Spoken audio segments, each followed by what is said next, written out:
You think he will be, will he have benefited from coaching, from training the great fighters that he has over the last few years, particularly John Jones and Demetrius Johnson? He's obviously spent some time with those guys. Do you think that ends up actually helping him, even though he was technically the coach?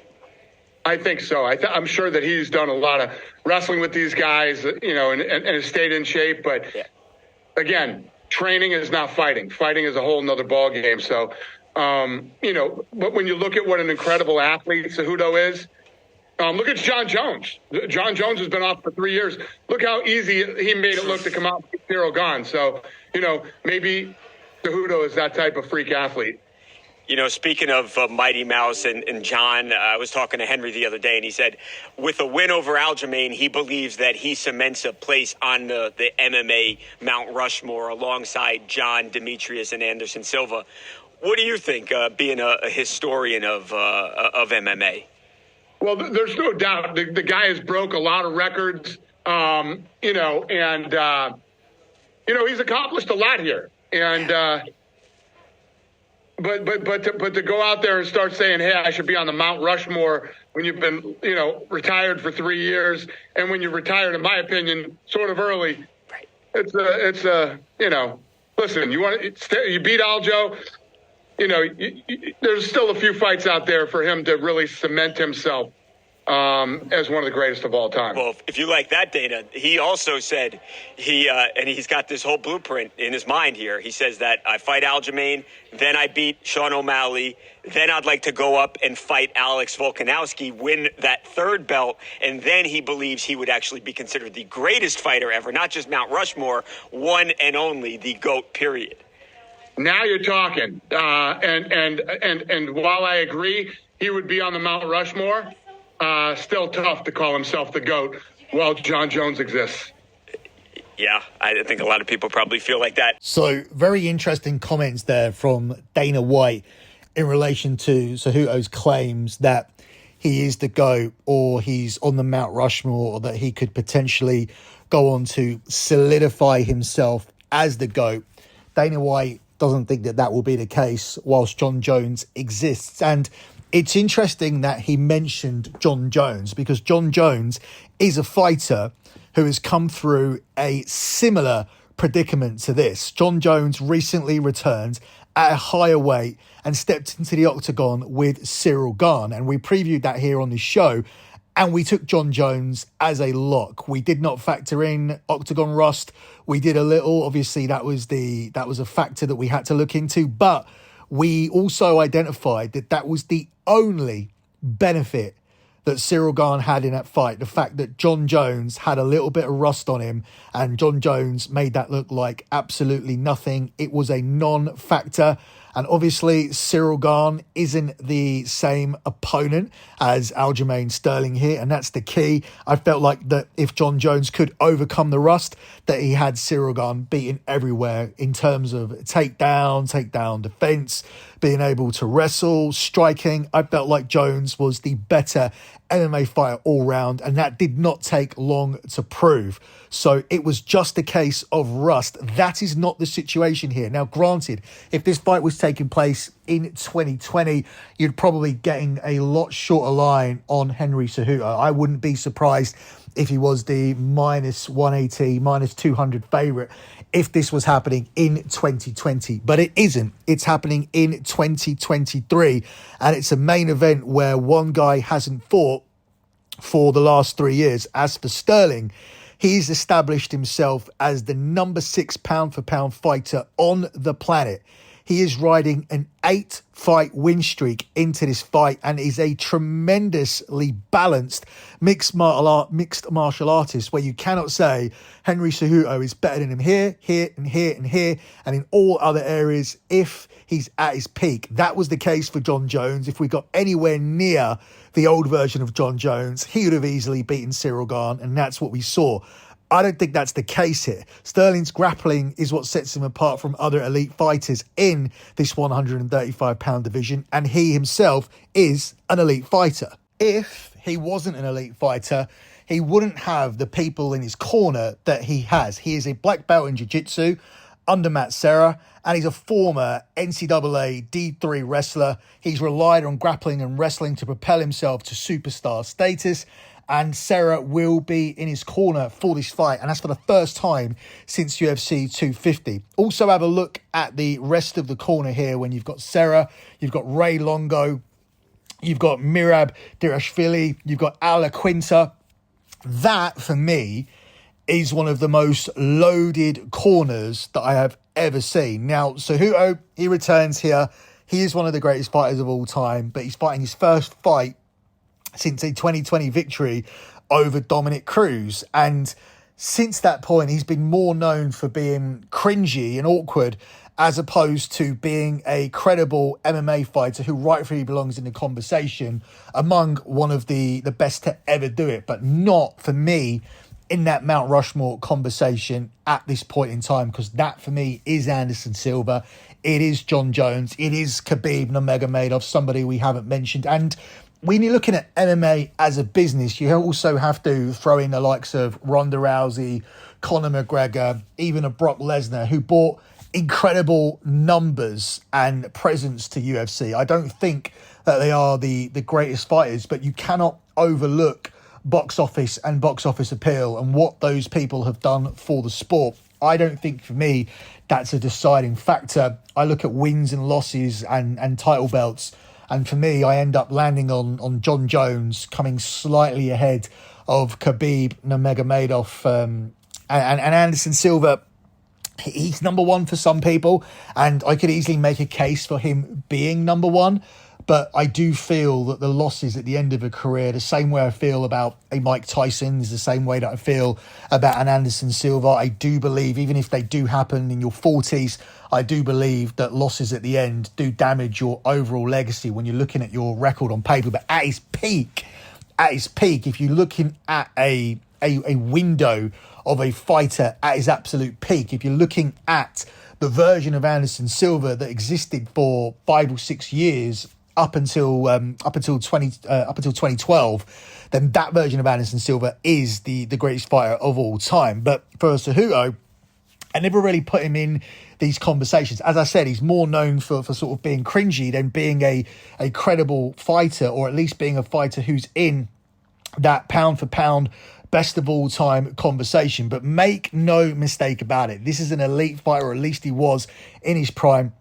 He's a very intelligent fighter, and it's that intelligence that will help him here to win the fight, because he's going to have to come up with a perfect game plan in order to get this victory over Sterling, who himself is also an intelligent fighter and backed by an absolutely loaded corner that we spoke about. Now, Dana White alluded to the fact that Cejudo wasn't going to be out of shape or coming back and facing as much rust and adversity as some people that come back, because he does train other fighters. But he also did go on to say that there's nothing like fighting, and that is what Sterling has been doing. He's been active, he is bigger, and he's in his prime. He is the younger fighter here. There's no doubt that Cejudo could pull off the historic victory, but I don't see him as the favourite for this fight. Therefore, I will take the value here on Aljamain Sterling, the guy who is riding an 8-fight win streak here, the guy who is the ranked number 6 pound for pound,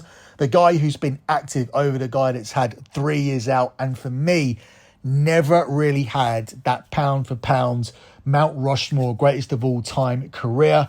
And I think a lot of people would like to see Henry Cejudo humbled and lose tonight. And I'm one of them, but only because I'm going to be putting my money on Sterling. And Sterling is going to be my pick here for this fight. Before we look at the co-main event on the card, let me quickly tell you guys, we're brought to you by Underdog Fantasy.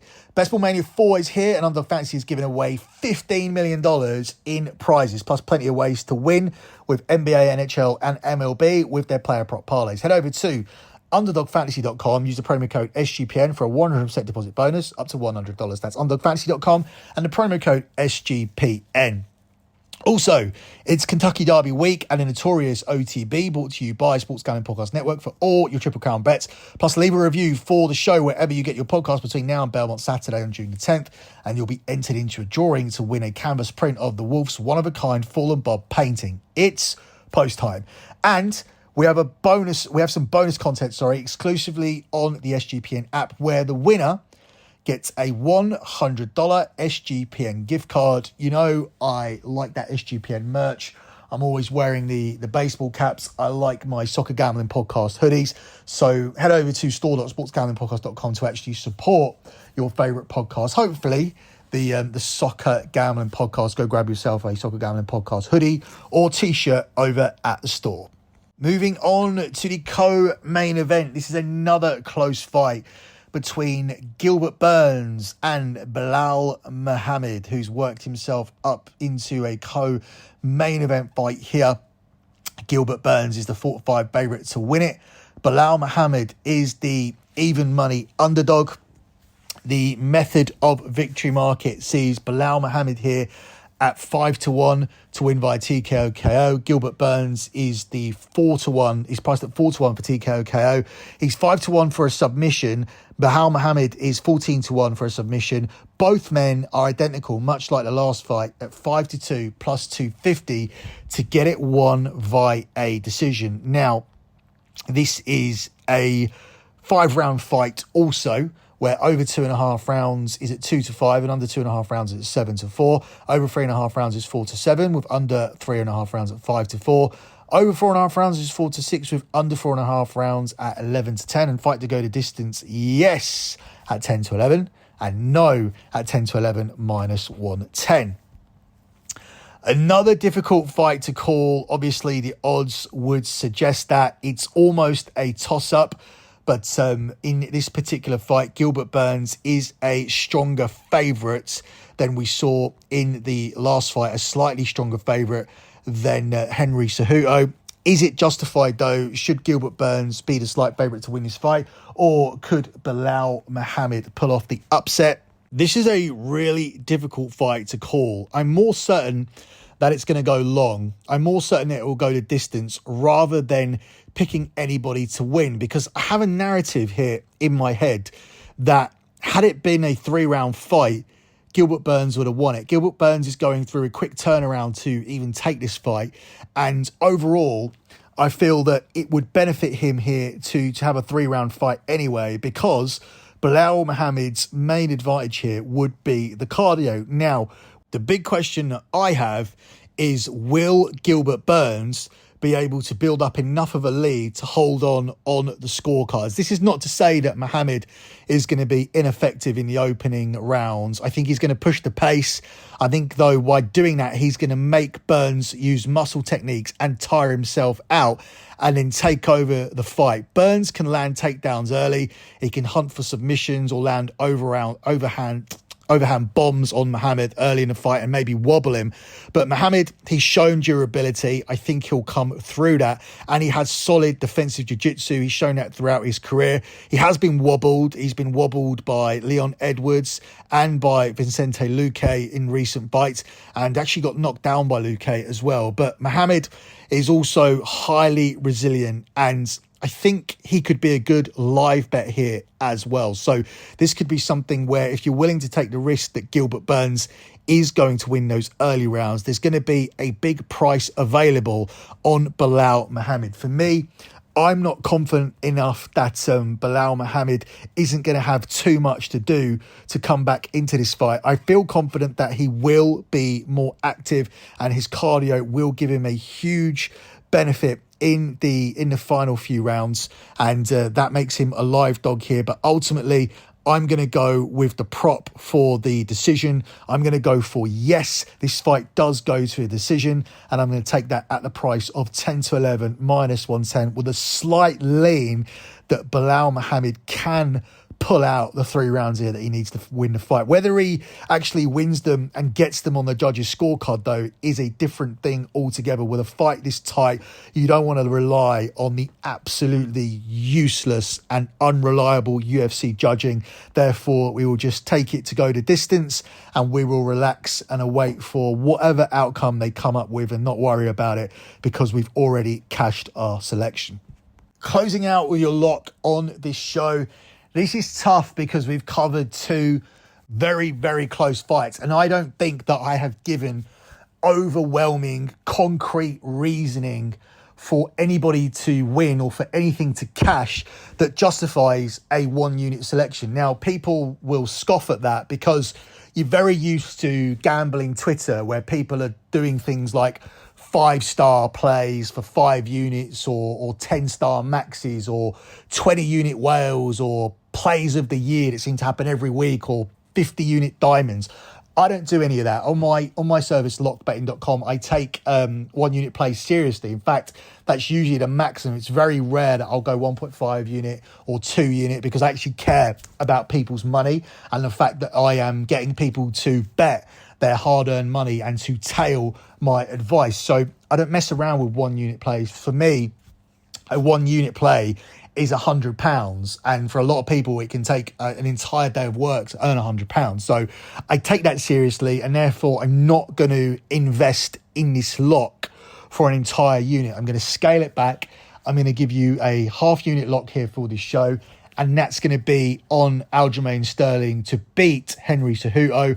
I'm just not a fan of rust. I'm just not a fan of fighters coming back unless they have a huge advantage. And that's why I took John Jones as a lock. I cannot do the same here for Henry Cejudo. I don't consider him in the same category as John Jones. And most significantly, I don't look at Aljamain Sterling as a Cyril Gane. This is a top-level fighter who's been active, 8 wins in a row, 6 in the pound-for-pound rankings. And I will take him here as an underdog for half a unit at the price of +100. That's it for me. Good luck with all your bets as always. And thanks for listening.